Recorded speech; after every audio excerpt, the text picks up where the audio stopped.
Assalamualaikum warahmatullahi wabarakatuh. Halo teman-teman semua, jumpa lagi dengan aku di tutorial bangunan PKU, channel yang mengulas hal-hal seputar dunia bangunan dan seisinya. Di video kali ini teman-teman, aku akan membahas ini teman-teman ya, cara belajar mengelas secara praktis teman-teman, secara cepat. Seperti ini teman-teman. Seperti apa caranya? Cara pengelasannya. Ini teman-teman ya, ini untuk yang nol sama sekali belum bisa. Karena di dunia bangunan ini teman-teman sangat berguna sekali, karena biasanya itu pasti ada pengelasan di dalam bangunan. Saat pembuatan teralis, pagar dan lain-lain itu digunakan teman-teman ya. Jadi di sini aku rasa wajib teman-teman ya, ini laki-laki agar bisa mengelas. Caranya seperti apa? Di sini aku akan ajarkan secara singkat saja. Untuk persiapannya, yang penting ini persiapannya teman-teman ya, agar kita bisa melihat jelas saat proses pengelasan. Kita menggunakan topeng seperti ini teman-teman. Ini harganya 35.000 di tempat aku. Di sini teman-teman, untuk yang belum tahu, ini kacanya ini kalau kita lihat gelap, ini ada kodenya teman-teman. Ini adalah nomor 11. Semakin tinggi nanti ada yang nomor 12, itu semakin gelap.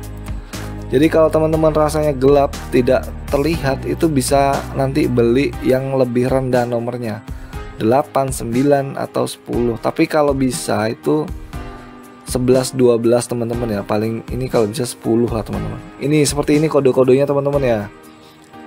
Tapi saat kita beli itu bawaannya itu biasanya tidak ada nomornya. Tapi kalau saat beli topengnya teman-teman ya, itu biasanya tidak ada nomornya. Tapi kalau kita beli satuan itu ada nomornya. Dan disarankan untuk bagian ini teman-teman dilapisi dengan kaca bening. Jadi kaca hitamnya tidak cepat rusak.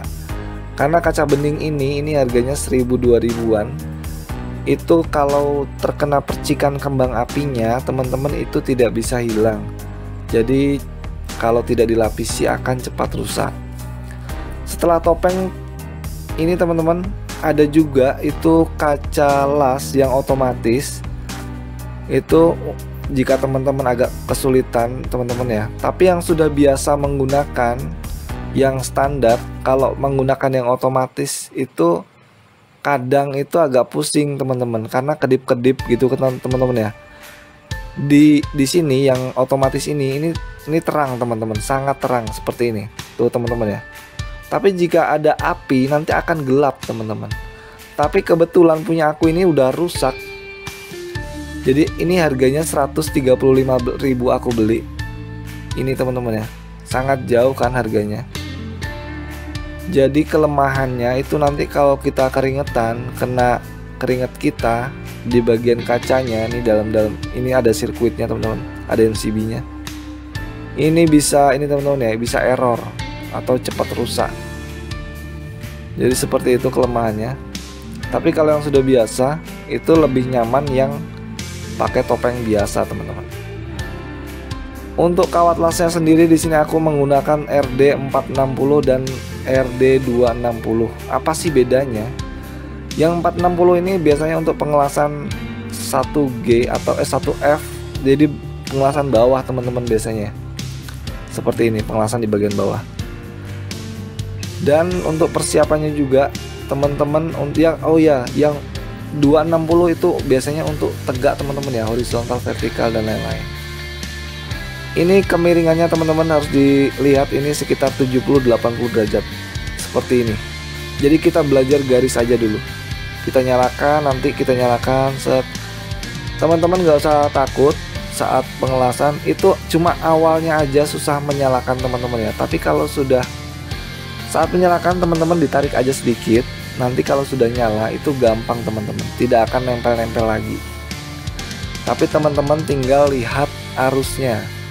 Kalau masih nempel-nempel, itu ada di elektrodanya, kardus elektrodanya, teman-teman bisa lihat itu cara pengaturan penggunaan ampernya, berapa sampai berapa. Ini aku menggunakan api 75 teman-teman. Ini udah lumayan. Jadi teman-teman lihat elektrodanya, lihat bahannya, nanti dites dulu, dirasakan seberapa enaknya, baru ini teman-teman ya, baru melakukan pengelasan. Jadi persiapkan untuk penglihatan kita, untuk tangan kita juga sarung tangan. Sarung tangan ini harganya teman-teman, aku beli harganya 65.000. Ini aku coba tutup pakai kaca hitam teman-teman, tapi ternyata tidak bisa. Seperti ini teman-teman ya, jadi ditarik sedikit untuk pertamanya.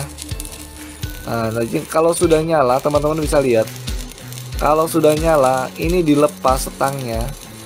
Yang penting dilepas dan agak diinikan ke bawah, itu udah nyala sendiri teman-teman.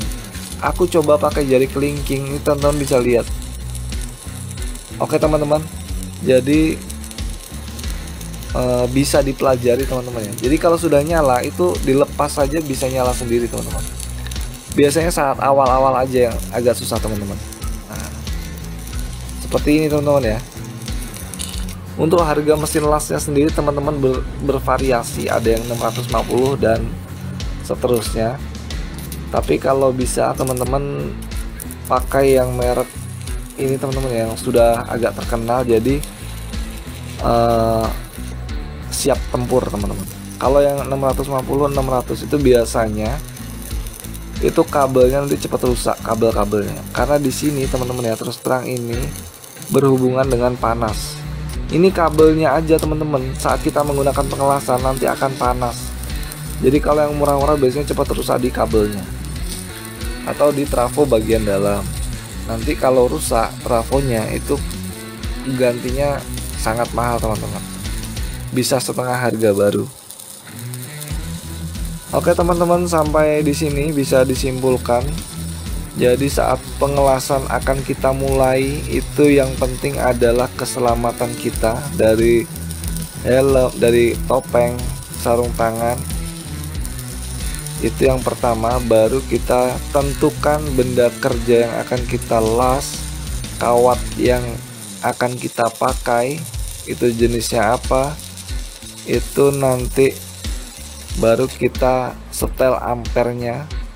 Untuk kawat las yang ukuran 2,6 atau 2 mili atau 1,6, teman-teman bisa baca langsung di situ pengaturan ampernya di kardus ini ya teman-teman ya, di kardus elektrodanya itu udah ada pengaturannya. Jadi teman-teman nggak usah bingung ingin ikut yang mana, katanya ampernya segini enak, segini enak. Itu tergantung teman-teman sendiri pengelasannya mau cepat atau lambat. Biasanya makin besar itu gerakan kita harus makin cepat, tapi jika ampernya kecil itu lebih lambat teman-teman. Jadi teman-teman sesuaikan sendiri nyamannya gimana. Jika sudah lurus-lurus seperti ini, nanti step berikutnya itu teman-teman akan, insya Allah di video berikutnya akan kita ini juga kalau ada bahannya teman-teman ya, karena perlu bahan yang lebih tebal. Jadi di berikutnya kita akan membuat kembang-kembangnya teman-teman ya. Jadi membuat motifnya, lingkaran, setengah lingkaran, zigzag atau lain-lain. Ini yang akan aku praktekkan adalah untuk pengelasan benda tipis. Biasanya teknik ini juga sering digunakan. Jadi selain lurus, setelah lurus teman-teman belajar titik-titik teman-teman ya. Jadi angkat lepas, tekan lepas, tekan lepas.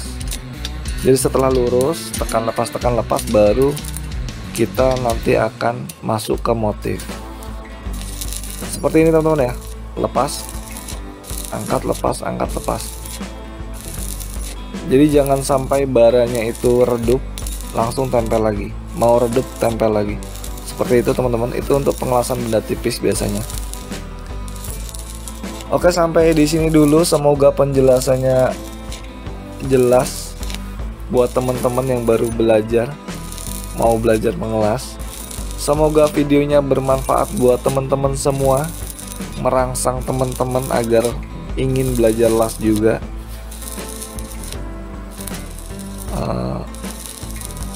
Sampai jumpa di video berikutnya teman-teman ya. Kurang lebihnya mohon dimaafkan.